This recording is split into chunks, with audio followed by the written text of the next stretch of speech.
Yo fam, what is up? You are back for another video with Datazero. This is your daily outlook prediction for stocks and crypto. This video is not financial advice, should not be taken as such. Please do your own research and do that for buying any stock or crypto asset. With that being said, let's hop in the charts facts data showing you what is going on for the day and the rest of this week with the meme stocks, SPY, the stock market, and cryptocurrency. So the first thing we're going to be talking about here is the meme stocks AMC and GME. I believe there's a very good chance that AMC could see some upside action heading into this potential dilution. And now a lot of people are saying, when could this dilution start? The vote comes up December 10th. So December 10th, after that, we will get a vote. You guys can vote yes or no, depending on what you ever want to do. I think we should vote no. If we make the float 1.1 billion, then you guys will see that it will go down to $1.43. I know what people are saying, all the arguments we talked about on this live stream. I'm not going to break it down on the video. People are saying it's not all at once, blah, blah, blah, blah, blah. They would need to sell the shares at $9 plus and use all of the money in order to pay down the debt. And when has Adam Aaron even sold shares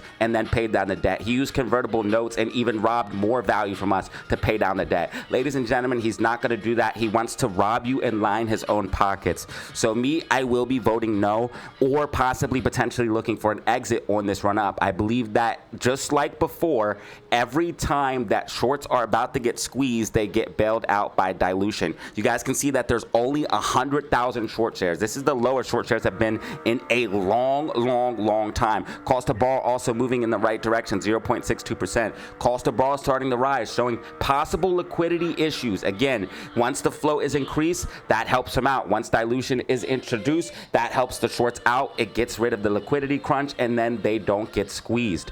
Before the reverse split and dilution, when AMC had 30% short interest, FTDs, the shorts were about to get squeezed, but they got the reverse split and dilution helping them out. I believe the same thing is happening now, ladies and gentlemen.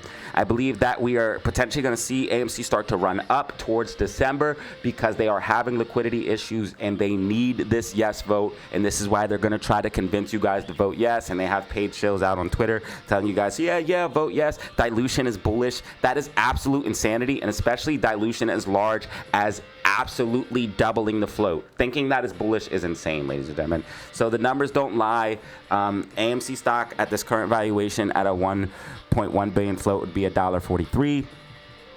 They could easily get AMC under $1 and then potentially delist it, and it could be another like BBBY. So I will not be holding the bag, potentially looking for a potential exit and moving these AMC shares into something like crypto or GameStop, in my personal opinion. If I do that, I will let you guys know. Now, again, people can call me a share, whatever the case may be. I always kept it 100 with you guys, told you guys how I got my shares, told you guys what I'm doing, and give you guys my research as well, so you guys can believe whatever you want. I believe AMC is going to start pushing up, especially if it's able to stay above this 290 level. If AMC is able to hold 290, you're going to see a move back towards $3, and that's going to be a very, very bullish move. I believe we could potentially see AMC move up towards 295 tomorrow. Again, only 100,000 short shares. That doesn't mean they can't get more tomorrow, but if they do, cost to borrow will most likely go up. And again, this is showing signs of liquidity issues. Here for GME, at time of recording, they have 3.2 million short shares at a cost to borrow of 0.38%. We want to see cost to borrow go up for both of the meme stocks.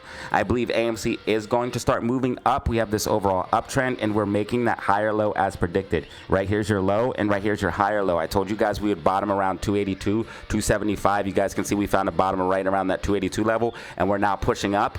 We're going to most likely push back towards $3 and make a higher high here when it's all said and done, trending up into December in towards that vote, because again, they're having liquidity issues and they need that vote to free up liquidity. That way they can get more control of the stock and keep cost of borrow low and keep pushing the stock down with those short shares. So again, this is what I'm looking at for AMC. GME warrants are out and they're tradable in the market. They're up 2% in after hours. Looks like they're finding strong support around $3. GME did start to fill some of this gap here on the daily time frame. Gap starts at 23.86 to 23.64. I believe we might have to fill that gap tomorrow, so there might be a little bit more downside left for GME, but the bullish divergence is starting to form all the way up to the 4-hour time frame. RSI clearly trending up as price trends down. So again, we could see a little bit more downside, but most likely GME is going to start correcting to the upside here in a big way, and GME is also going to start the bottoming process, which I believe it's doing now. That's why it's rounding out, and then it's going to correct up. I believe that the higher GME goes and the closer it gets towards that $32 level, the more nervous shorts are going to be. And I believe that if GME is able to get above $32 to $35, it could get to what I call the blast off zone, which is a major level of support and resistance, and could get also some buying pressure because of those warrants being exercised as well. So you could see some movement to the upside because of shorts having obligations from the warrants as well. So again, very, very bullish, especially if GME is able to get above $32. We have quite some time for that to happen, as GME warrants do not expire until the October 30th, 2026 date. I believe GME is actually setting up to break out of a macro accumulation, and once we break above that $32 level to $35 level, this time we're probably going to stay above it and see a decent pop to the upside. I believe that AMC is going to start moving up into December. Like I said, we're going to probably see green for AMC tomorrow, and GME might see another slight red day, but this should be one of the last red days, as it should start picking up here at the end of the week and moving into next week, start moving back towards $25. You want to see GME hold $24, but most likely it's going to have to fill this gap fill that I told you guys at $23.86 down to $23.64. So just be aware of that. We are getting green MACD 4-hour time frame. You guys can see bullish momentum is building. Don't worry, GME is bottoming. It's going to start pushing up as predicted. I'm very, very confident about this prediction. So this is what we're looking at for AMC and GME. Again, GME fundamentals are looking very, very good. AMC box office is also seeing a resurgence, and they just did the Taylor Swift event that did absolute numbers. This is why they are not going bankrupt, and don't let people scare you saying AMC is going bankrupt. It's not going to go bankrupt. Adam Aaron just wants to steal your value and line his pockets. Literally, dilution is stealing shareholder value. In my personal opinion, I'll be voting no. If you guys want to vote yes, let me know why you guys would vote yes in the comments down below. So this is what we're looking at for the meme stocks. Let's go ahead and move in the SPY and the overall market, show you guys what's going on there. So short and sweet to the point, I think SPY is topping out, but I think we're going to see recovery tomorrow. I think SPY is going to see recovery tomorrow, pushing up towards like 671.38, maybe 672.27. But it's going to make a lower high and continue down. I believe that NASDAQ and SPY are actually topping out, believe it or not. I believe that SQQQ is potentially about to make a movement to the upside, as we have this overall falling wedge structure in play. SQQQ is an index that moves inverse of NASDAQ. When NASDAQ goes up, this goes down. When NASDAQ goes down, this goes up. So when we see these bullish structures on here, that means the market could be topping out.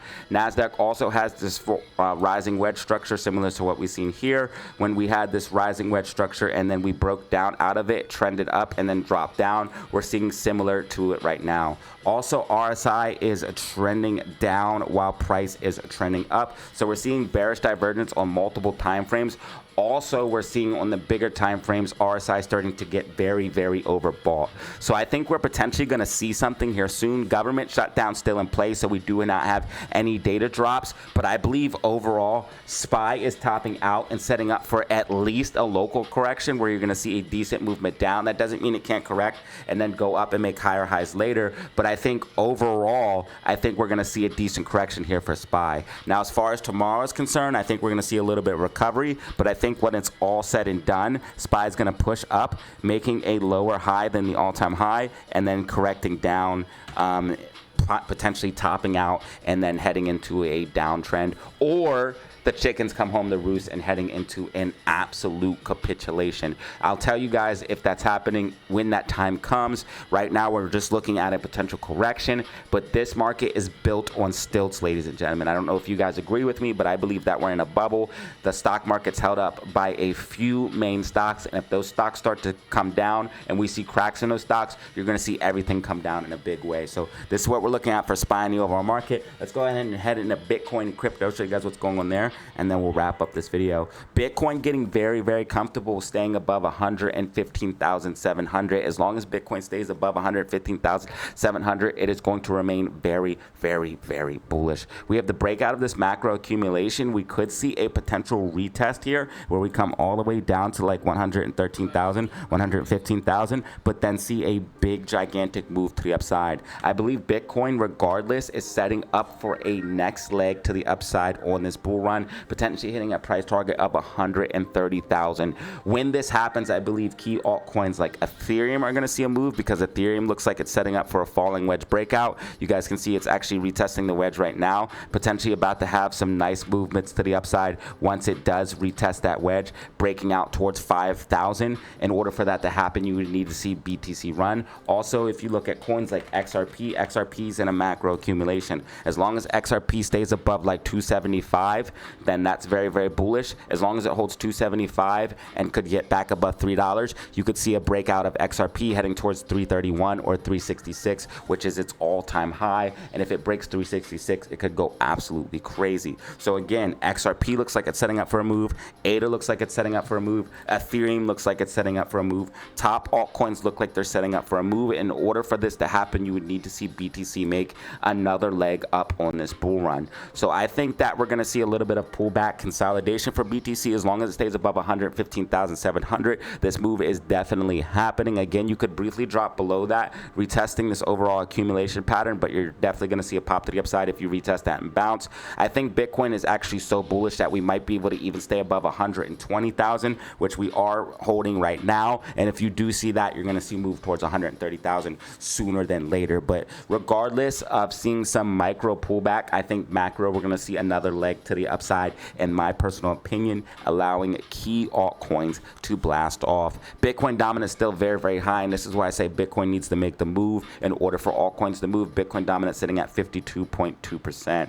As you guys can see, some key coins that are doing nice right now are ZEC. Keep that on your radar, and COAI. These coins have been making moves over the past couple of weeks. COAI up 1,600% in one single week. So again, you guys can see key altcoins and some obscure altcoins can come out of nowhere, blasting off, giving crazy gains in crypto land. This is why I love crypto so much. Again, not so much into the meme coins, but definitely into altcoins, in my personal opinion, especially the top 100 altcoins, which this is now a top 100 altcoin. So you can find extreme gains even in the top 100 altcoins without having to get into that risk of diving below the top 100 altcoins. Again, you can see a list here on CoinGecko of the top 100 altcoins. I like to stay within the top 100 altcoins. That way I know that I'm investing in something that has a decent sized market cap. But me personally, I invest in the top coins like Bitcoin, Ethereum, Cardano, ADA, and so on and so forth. So this is pretty much what we're looking at here for the weekly or the daily outlook and prediction for stocks and crypto.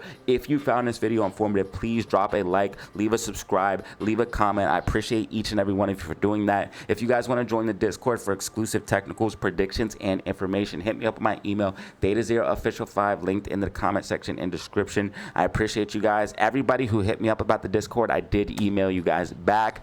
Again, it's $100 for a lifetime invite, exclusive predictions, technicals, and more. Exclusive community. We help each other out, trade, give each other's information. So it's an exclusive community as well, working together. If you guys want to get a part of that, hit me up on my email, DataZeroOfficial5, linked in the comment section below. Payment is made by PayPal or Cash App. Once you make payment, send me the link. It's as easy as that. And I appreciate each and every one of you guys. And as always, y'all, make sure you have fun, stay safe, make money. Peace out, y'all.